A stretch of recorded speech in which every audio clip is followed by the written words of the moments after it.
Age گزرنے کے ساتھ ساتھ ڈاکٹرز پریسکرائبڈ کرتے ہیں کہ آپ ملٹی وائٹامنس کی طرف جائیں، اسپیشلی ان لوگوں کو جو لوگ جم جاتے ہیں کہ ملٹی وائٹامنس لیں، پاور جنریشن ہے، اور پھر ایج کے ساتھ ساتھ بھی ایک فیکٹر ہوتا ہے کہ ملٹی وائٹامنس ضروری ہو جاتے ہیں.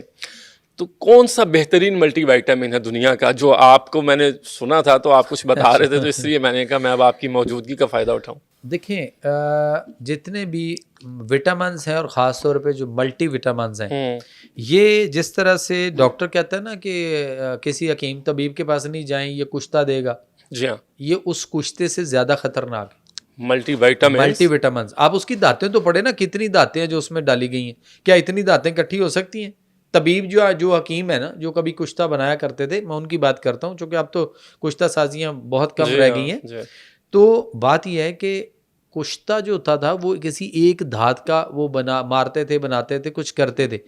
اتنی دانتیں نہیں اکٹھی کرتے تھے جتنی آپ ملٹی وٹامن کے اندر دیکھ لیں کتنا کچھ اکٹھا کیا ہوا ہے. آپ کو پتہ ہے کہ یہ جو کیلشیم کا استعمال ہو رہا ہے اندھا دھند، یہ کیلشیم آپ کی یہ جو دیواروں پہ کسی دور میں ہم چونا یا کلی کرتے تھے، یہ وہ چونا کلی ہے جو پیس کر پاؤڈر بنا کے اور اس کو سیشے میں مختلف فلیورز ڈال کے اس کو وہ پیکٹ بنا کے بیچا جا رہا ہے، یا اس کی ٹیبلٹ بنا کر بیچی جا رہی ہیں. تو لوگوں کو چونا لگایا جا رہا ہے یا چونا کھلایا جا رہا ہے. اس سے اچھا تو پتہ ہے کون ہے؟ پان والا، جو آپ سے پوچھتا ہے کتنا چونا لگاؤ، وہ پوچھ کر لگاتا ہے. اور یہ بغیر پوچھے 9 مہینے خواتین کو جو ہے وہ کھلایا جا رہا ہے کہ آپ کھاتے جو اور بعد میں کیا ہونا ہے، بعد میں پھر سیزیرین ہونا ہے. اچھا، تو بہت اچھا یہ ہے آپ کے لیے جو ملٹی وٹامنس آپ نے کوئی چیز بنانی ہے تو نیچر کے قریب رہ کر آپ کیا کریں، آپ کھجور لیں نرم والی، اور نرم کھجوریں لے کر آپ اس میں سے گٹھلیاں نکال دیں، گٹھلی نکال کے سائڈ پہ کر لیں، اور باقی جو کھجور ہو اس کا وزن کر لیں آپ 1 پاؤ. اور اس کے بعد آپ بادام ثابت لے کر آئیں چھلکے والے، ان کو توڑ کر اس میں سے بادام کی فریش گری تازہ نکالیں، اور وہ فریش گریاں نکال کر ان کا گریوں کا وزن کرنا ہے آپ نے 1 پاؤ. ٹھیک ہے. دونوں کو کسی چٹو وٹے میں ڈال کے کوئی لوہے کے دستے میں، اور اس کے ساتھ اس کو اچھی طرح ہاتھ سے کوٹ کے نہ اس کو یک جان کر لیں کہ نہ کھجوروں کی سمجھ آئے نہ بادام کی گریوں کی کہ کیسے مکس اپ ہو گئی ہیں.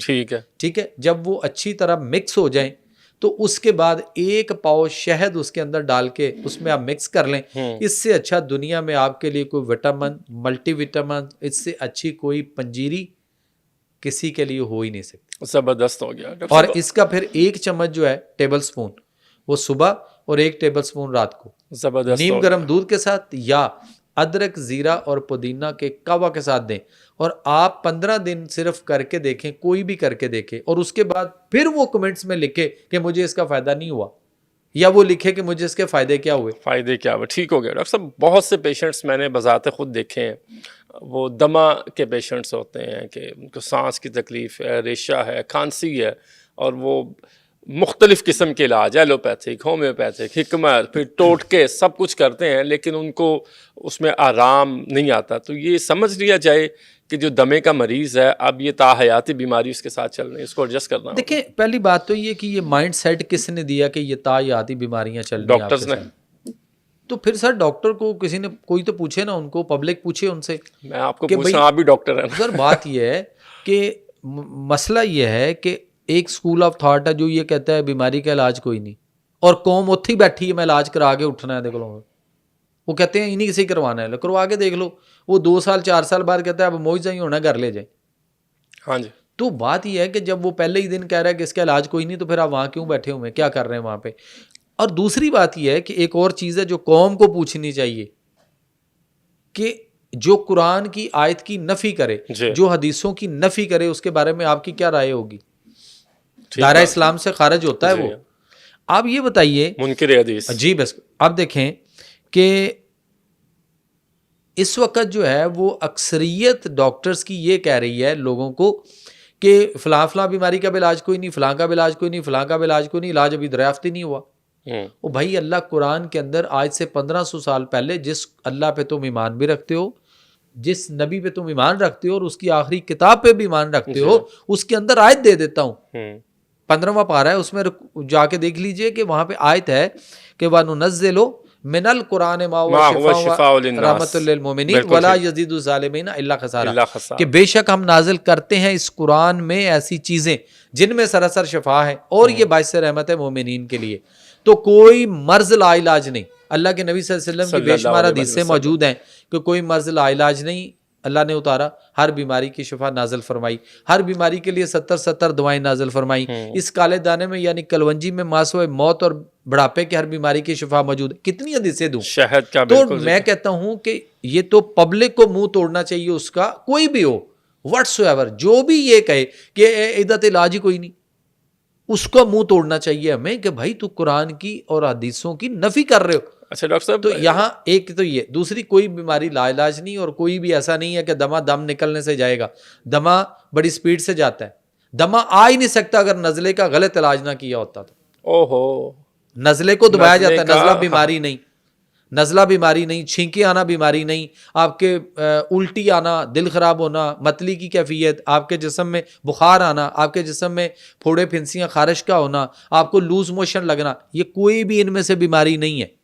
تو اسی کے پیشنٹس اس کو بیماری بنایا جاتا, اس کو بیماری بنا دیا, اور اسی کو غلط ٹریٹ کر کے اس کو دبایا جاتا ہے, اس کے نزلہ زکام کو, اور اس کے بعد پھر دیکھ لیں کہ کیا مسائل بنے ہوئے. تو دمے کا علاج ہے. بالکل ہے. بلکہ ایون میں آپ کو ایک اور چیز دیتا ہوں کہ آج کل یہ جو موسم شروع ہو گیا ہے ہمارے ہاں, اکتوبر, نومبر, دسمبر, جنوری, ان میں ہمیں یہ کرنا چاہیے کہ آپ یہ جو خاص طور پہ دمے کے مریض ہیں جن کے لیے مسائل ہیں, بلغم ریشہ اور چیسٹ انفیکشن رہتی ہے, ایک سیب لیں رات کو خوبصورت سا کوئی, اور ایک کیلا لے لیں, ٹھیک ہے, اور لونگ لے لیں آپ ثابت. لونگ لے کر آپ اس کے اندر کوئی 10-15 لونگ جو ہے نا وہ کیلے کے چھلکے سمیت آپ ثابت کیلا لیں, اور اس کے اندر آپ مختلف تھوڑے تھوڑے فاصلے پہ لونگ اس کے اندر 15 مختلف سائڈوں پہ 15-20 لونگ اس میں لگا دیں, کوئی 15-20 لونگ آپ سیب لیں اور اس کے چاروں سائڈوں پہ اس کو پن اپ کر دیں, لونگ کو اس کے اندر کو تھوڑا سا پن کر دیں, ٹھیک ہو گیا. اور اس کے بعد اس کو باہر اپنے گھر سے باہر سین میں جہاں پہ کھلے آسمان کے نیچے اوس پڑے, اچھا وہاں پہ آپ اس کو رکھ دیں, اور اوپر سے کوئی ڈھانپ دیں تاکہ اس کے اوپر کوئی چیز وغیرہ, بلی وغیرہ یا کوئی چیز جانور, کوئی پرندہ کو, اس کو کوئی اور کیڑے مکوڑے کوئی چیز اس کو نہ ٹچ نہ کرے. ٹھیک ہو گیا. اس کو ڈھانپ کے رکھ دیں, لیکن اوس پڑے, جالی دار کوئی چیز رکھیں, اوس پڑے. اوس پڑنے سے وہ جو لونگ ہے وہ ویٹ ہوگا, ٹھیک ہے, اور اس کا اثر جو ہے, تاثیر جو ہے اس کی, وہ سیب میں اور کیلے میں کنورٹ ہوگی. ٹھیک ہے. اور صبح جب وہ اٹھیں تو جس کو یہ مسئلہ ہے آپ اس کو یہ کیلا کھلا دیں اور سیب کھلا دیں, آپ کے معاملات اس قدر آسانی سے حل ہوں گے.